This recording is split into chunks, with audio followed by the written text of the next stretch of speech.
Winning the fight for tax justice. How do we make multinationals pay?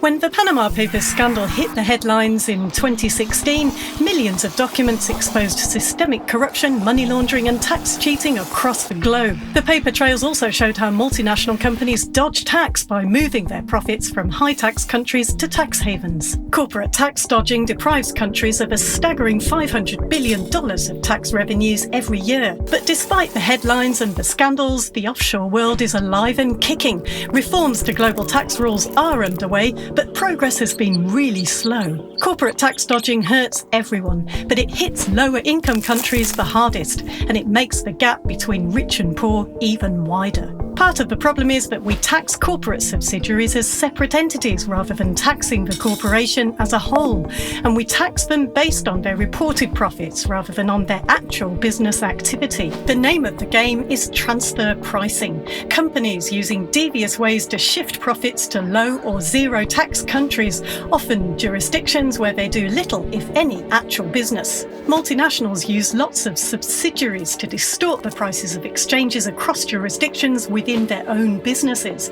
These exchanges often involve intellectual property like copyrights, patents and brand names, intangible assets that are hard to put an accurate price on. These company subsidiaries in high-tax countries then pay huge royalties or fees for these assets to subsidiaries in low-tax countries. These fake costs make their profits in high-tax countries look much lower, and just like that, their tax bills shrink away. For example, in the Paradise Papers scandal, journalists discovered that Nike was moving vast chunks of its profits to the zero-tax location of Bermuda by registering their intellectual property there. Their Bermudian subsidiary was then charging expensive royalty fees to Nike subsidiaries in the rest of the world. That's how Nike built up billions in offshore profits. Corporate tax havens are to blame, but tax havens aren't quite what you might think. Tax haven blacklists drawn up by the OECD and the EU typically point the finger at small tropical islands like Guam and Trinidad and Tobago. But these blacklists are highly politicised and misleading. They ignore the fact that lots of rich countries are also providing secrecy and corporate tax haven services.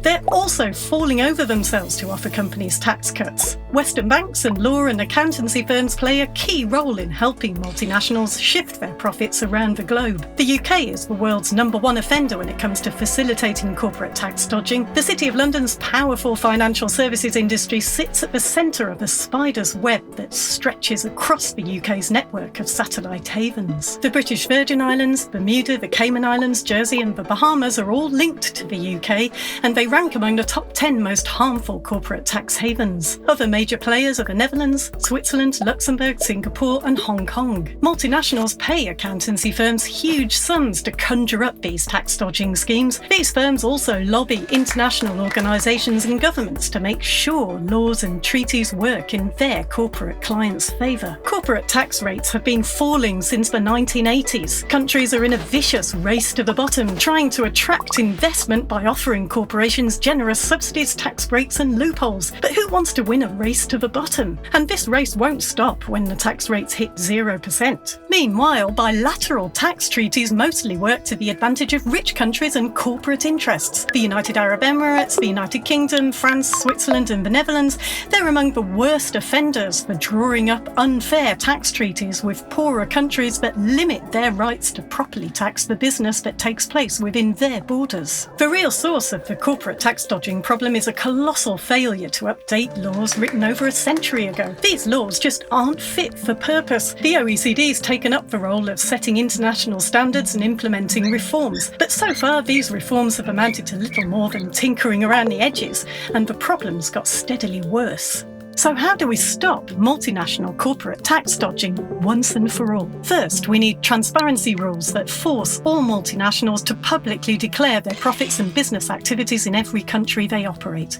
This is known as country-by-country reporting. Second, we need fairer ways to divide up the taxable share of corporate income between jurisdictions. We can do that by taxing multinational corporations as a whole rather than treating each subsidiary as a separate entity.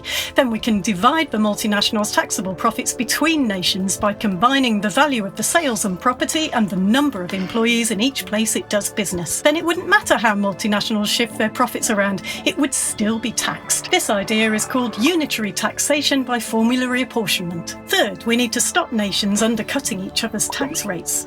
We can tackle that by establishing a global minimum effective corporate tax rate, ideally around 25%. This would stop corporations shopping around for tax deals. These solutions can build an open and transparent tax system that works fairly for everyone.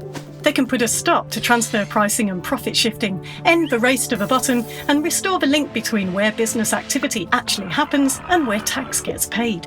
In the meantime, poorer countries can take steps to protect themselves against corporate tax dodging. They can cancel or renegotiate unfair tax treaties and write their own laws and regulations for companies operating in their nations.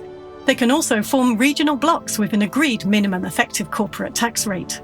But for real change to happen on a global scale, we need citizens to mobilise across the world. We need to insist our governments stop this race to the bottom and implement proper tax reform.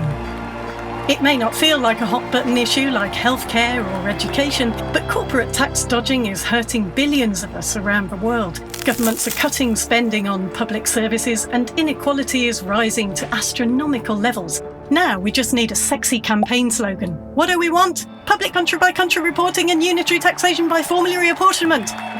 When do we want it? Now! But might need a bit more work.